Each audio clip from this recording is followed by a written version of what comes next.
Good afternoon, everyone, and welcome to this episode of Larry the Garden Fairy, coming to you from Duluth, Minnesota, Zone 4B. Today, I'd like to do a video. The idea came from my good friend Allie Turner. I've been asking because I've lost, drive on views and everything, and I just kind of thought about it, and I was obsessed on Gatina's garden. And, sorry about that. Every row I did, oh, look at this. It's like, yeah, Larry, you tilled another row. So we're going to go off and I'm going to work some of what I know into your world. And I hope that you share with me if there's something that you do that works well for you. So we're going to start out here, right down here. This is what you want to be using.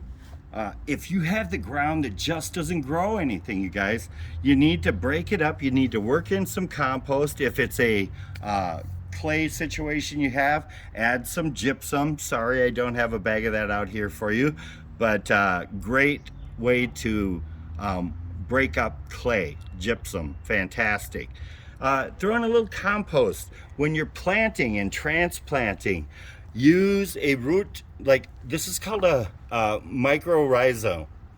And what it is, it's, it brings in the micronutrients into the soil that just makes the root systems explode, which is exactly what you want, you guys.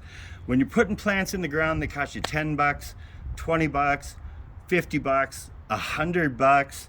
You guys, this was $9.99, and I did the entire cut flower garden with one bag. So, it's not something that you have to use a lot of, but beneficial to the nth degree.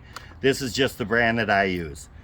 When you're going from there, it's basically your needs. My needs in a garden are going to be different than yours. I need comfortable things that I can move around in, because the getting up and getting down, it's harder on me. So I need to be more mobile. But some of you can use the pad.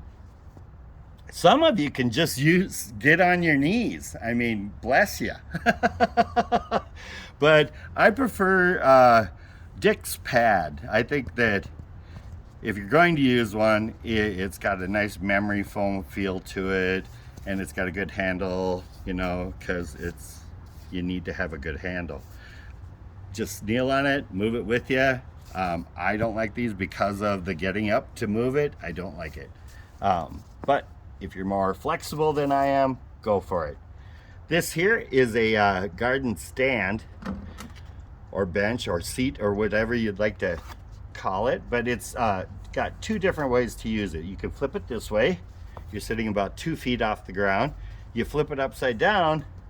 This is a cushioned seat like this that you can sit on. But you're about 6 inches off the ground, so you have about 1.5 feet that you have to push yourself up. And the first half hour of doing it, it's fine for me. After that, So this is what I've come up with. Of course, it's knee pads. Thank you. There. Ooh, look at those calves. If I had my 5-inch heels on, those things would be singing to you guys. But no, this is what is working for me, you guys. I've used them one day and I really like them. These are 35 bucks, but they're gonna last me at least, I'm guessing, a couple seasons. But they move with you and they're super padded. So I think just moving along, being a little quicker in the garden, if that's something that's important to you, I like these.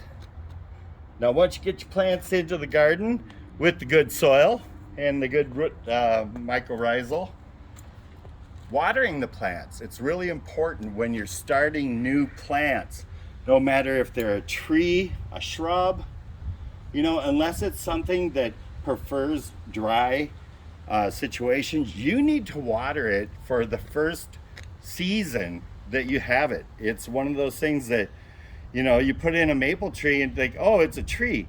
No, you gotta water that thing. Look it up, Google it, and make sure you're doing it all right. I would actually recommend looking up how to plant a maple tree before you put it in the ground, because I've just learned so many things. I used to plant my trees like an inch below the sod. And that's terrible for them. It's supposed to be like an inch above the sod. So we've got the soaker hose you can use. You can put that out. I use the landscape fabric pins to put it in place so it's not blowing all over with the wind. You turn that on and, you know, depending on what you're watering, it'll soak the full length of the hose. When you're using a soaker hose, you turn it on and you walk out and you walk the hose. If the plants have gotten too big that you can't see it anymore, well, then you kind of, you know, pay attention to those plants, because if one of them starts to fail, that soaker hose is no longer dripping from that area anymore. So that's the pros and cons of a drip soaker hose. You've got the watering can. You have a small garden, that works for you. Perfect. If you don't want to spend the money on a can and you don't mind using the bucket, put the amount of water in the can in the bucket if that's what's comfortable for you to use, and draw a line and use the bucket. This is actually easier because of the shape of it. It's easier to water with, but you know, reuse these things.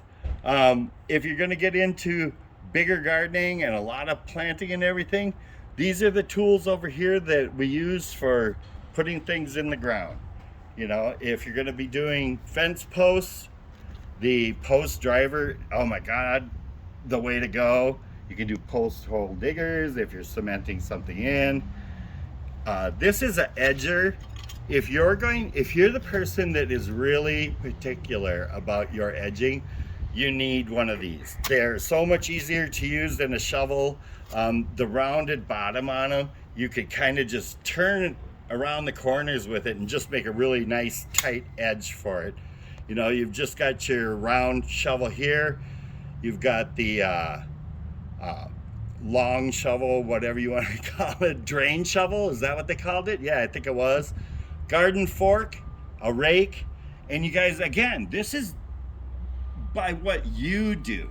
But the one thing I don't have out here, but you can see it clearly, is colored duct tape. This will save you so much time in your yard. When I have the shovel over here and I'm now over here, it's one of those things that you turn around and a green shovel handle. Really, you guys?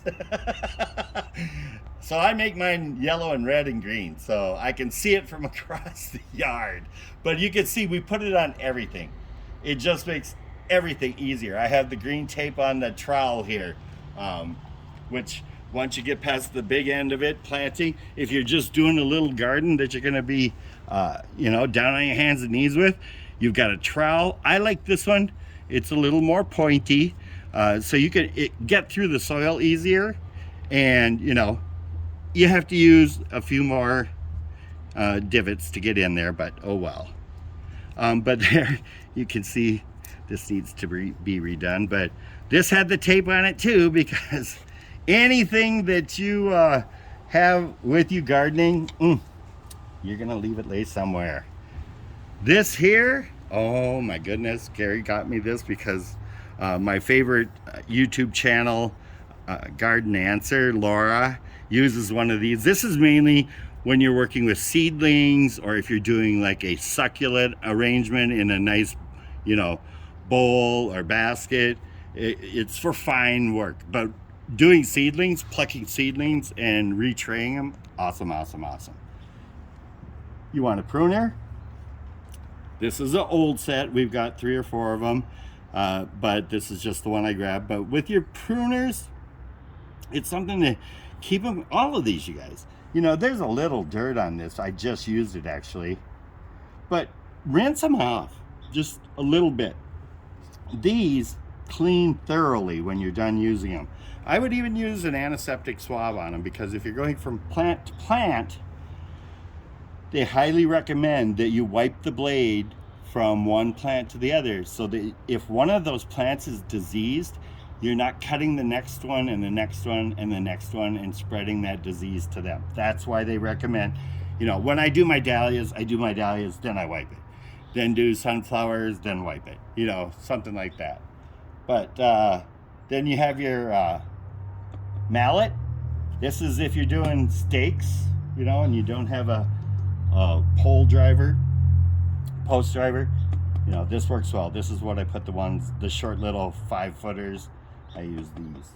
But I hope that answered some of your questions. Oh, and I forgot, one of the things that not every gardener needs, but that I find very necessary, is wings. It just makes me feel so good when I'm out here and the wind grabs them. Feels like I'm flying. You guys have a great day. I love you all. Please subscribe. Please share these with your friends. I'm going to go off the Gatina's garden until it's looking totally different than it is right now. And I'm going to start teaching you guys how to plant things and what to plant where.